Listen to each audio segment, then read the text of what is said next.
give a Rayo.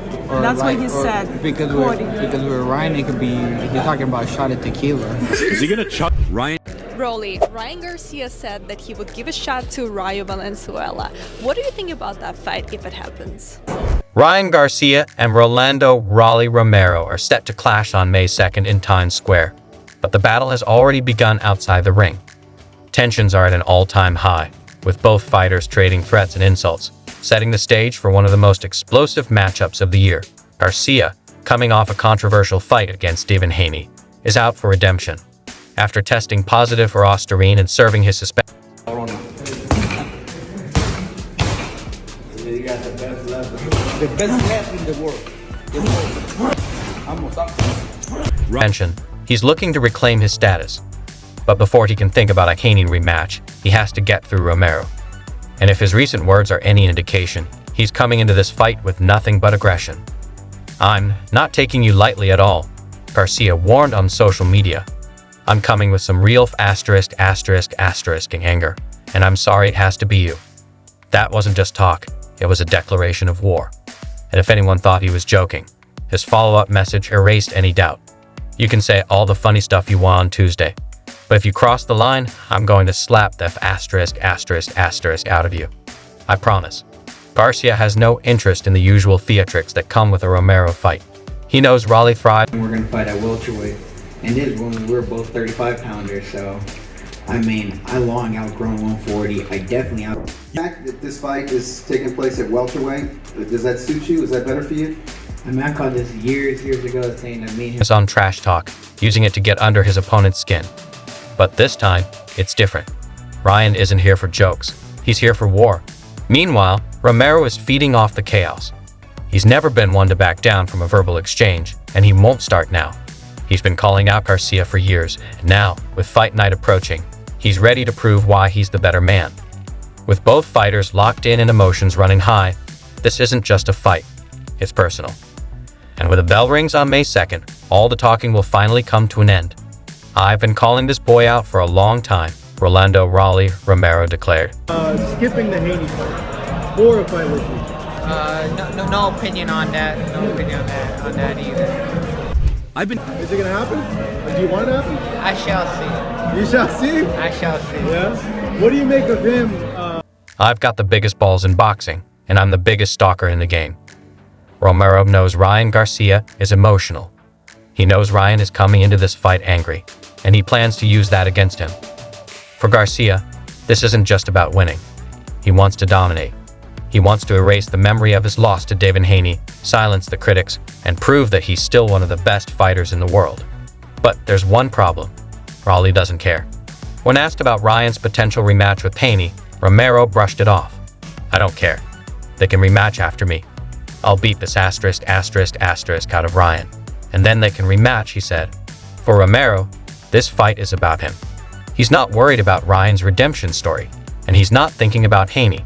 He wants to make a statement of his own, to prove he's more than just a trash talker. He wants to show he's a real threat. The back and forth between these two has already made this one of the most talked about fights of the year. But the real question is, will Ryan's anger be his weapon or his downfall? Romero has been in the middle of chaos before. He thrives in it. But for Ryan, this is different. He's carrying the weight of his suspension, the pressure of a comeback, and the expectations of a future showdown with Haney. If he lets his emotions take over, it could cost him everything. Raleigh knows this, and that's why he's poking the bear. He wants Ryan to chasing. Yeah. I'm gonna be honest, man. When I watched the spar, Raleigh was beating him, man. Ryan didn't have no answer for these fighters' history. Raleigh and Ryan, they have a big history. They actually sparred before. You can go watch their fight on YouTube. They say he lose control to fight recklessly, because if that happens, Romero believes he can capitalize. In his eyes, Ryan isn't built for this kind of fight. He's fast, he's skilled, but mentally, Raleigh thinks he's too fragile to handle the heat. Grandpa Ismael Barboza had you fighting for your life, and Pitbull Isaac Cruz had you looking for Easter eggs in the ring. Ryan fired back at Raleigh's taunts, and I'll have you laying your gloves down like an MMA fighter retiring. The stage is set. The bad blood is boiling, and on May 2nd, all the talk will turn into action. Ryan. He's a fighter that can come and fight. He's hungry. He's hungry to get on top. He's hungry to be world champion. Ryan is making Garcia isn't just looking to outbox Rolando, Romero. He's coming for blood. He's made it clear this isn't about points or decisions. He wants to take Raleigh out. But Romero is no stranger to being underestimated. He spent his career proving people wrong, and he thrives in the role of the underdog. For all the insults and threats, the truth is this fight could go either way. On paper, Ryan is the superior boxer. He has the speed, the power, and the technical skill to win. But Raleigh has a way of dragging fights into deep waters, turning them ugly, and testing an opponent's strength is going to translate to 147. It went with him to 140, but that doesn't mean it's going to go with him to 147 because that's what Ryan Garcia is going up to 147. I'm not going to say I think he's going to be fast. I'm not sure if heart. If he can make it messy, he might just have a chance. But here's the undeniable truth. Ryan Garcia's left hook isn't just a weapon. It's a career ender. Fighters know it's coming. Trainers drill their guys to avoid it. Yet, they still get wrecked by it. Just ask Devin Haney, the so-called defensive genius who found himself in pure survival mode after eating one. Now, Romero is next in line to test his luck. Let's be real. Raleigh doesn't have the defensive skills to avoid that shot. He's reckless. His defense is leaky. And he walks into punches like he's collecting them for a scrapbook. The only reason this fight is even happening is because he talks loud enough to convince people he belongs. But when that left hook lands, all the hype is getting erased. Continue to use that sparring to, kind of boost up his career. It's just sparring. We're going to see in the real fight. What's wild is that Raleigh doesn't seem... What's wild is that Raleigh acts like Garcia's knockout power isn't real, like Ryan's just going to show up to Times Square and play patty cake. But there's a reason why Devin Haney, a fighter once touted as the future of the sport, was reduced to survival mode against Garcia. That left hook shattered every illusion about Haney's supposed dominance. People don't want to admit it, but Devin was exposed in a way that can't be... I mean, that fight will sell out. I know that fight will sell out. That's and if Haney, me and Ryan sparred way back when, we sparred twice, and there's always it's gonna be undone. His fans spent years hyping him up as an untouchable ring general, yet Garcia made him look like just another guy. And if Haney couldn't handle that left hook, what makes anyone think Raleigh can? Romero has already proven he doesn't react well to power. He got knocked out by Gervonta Tank Davis the moment he tried his usual bull rush routine. Isaac Pitbull Cruz had him looking completely lost. The only reason he's still in the mix is because he lucked into a belt, and Turki Alalshik saw value in throwing him into this. Don't move. And let's be real, Raleigh isn't walking into...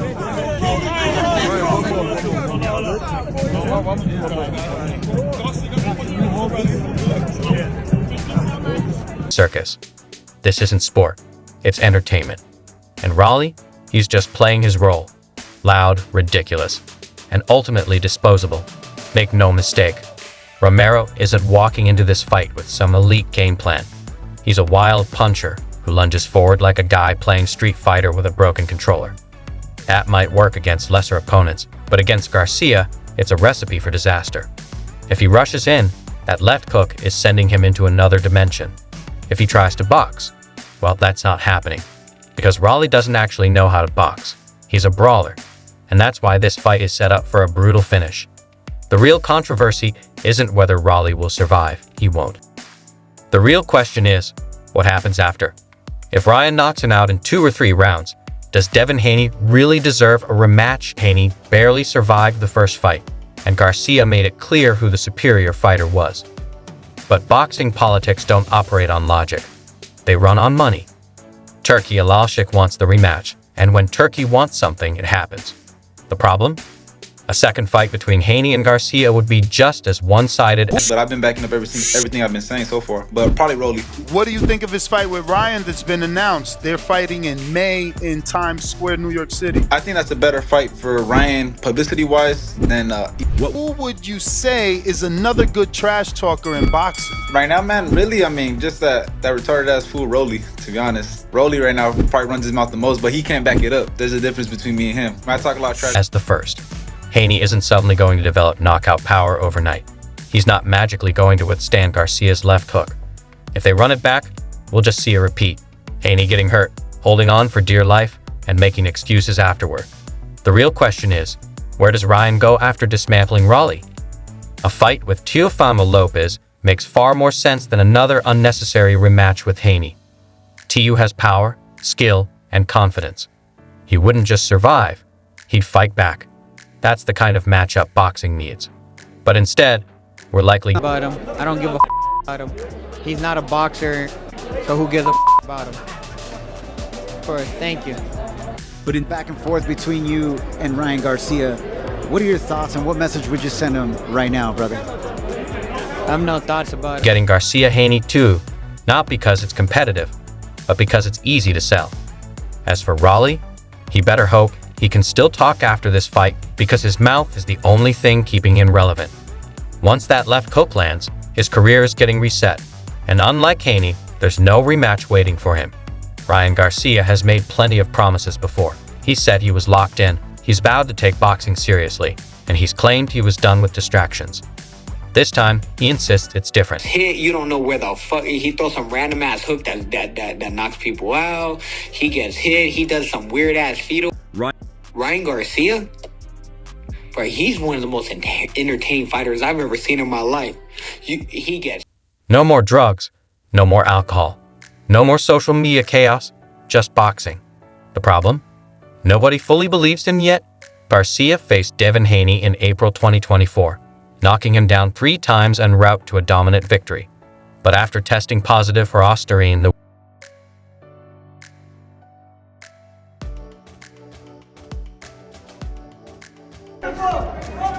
last question. Final message to Ryan Garcia before y'all fight. No Vaseline. Meanwhile, Romero claims this fight has been 8 years in the making. Now it's finally happening, and the intensity is exactly what fans expected. The talking is almost over. Soon, all that will be left is the fight. Romero kicked off the trash talk, but as expected, Ryan Garcia has taken it to another level. Romero is a fearless, heavy-handed fighter who brings serious power to every bout. His aggressive style has earned him a strong following in recent years, but now he's up against one of the biggest. I'm asking you about this, right? We sparred in 2013, March 2013, right? Names in boxing, Ryan Garcia. Speaking to Fight Hype, Romero's win was erased, turned into a no contest. He was hit with a 1-year suspension, set to end on April 20th. Came out of nowhere. One day, Ryan's talking about fighting Isaac Cruz, and the next thing I wake up to is Ryan Garcia versus Rolando Romero. I guess Ryan didn't really know what was going on. Both fighters are high-energy, outspoken competitors, and as expected, they're already going all in on the promotion. Neither of them is shy in front of the cameras, so expect the mind games and verbal warfare to escalate as fight night approaches. While the trash talk is in full swing, the fight itself is serious business. Garcia is coming off a long layoff due to his suspension, and he can't afford to take this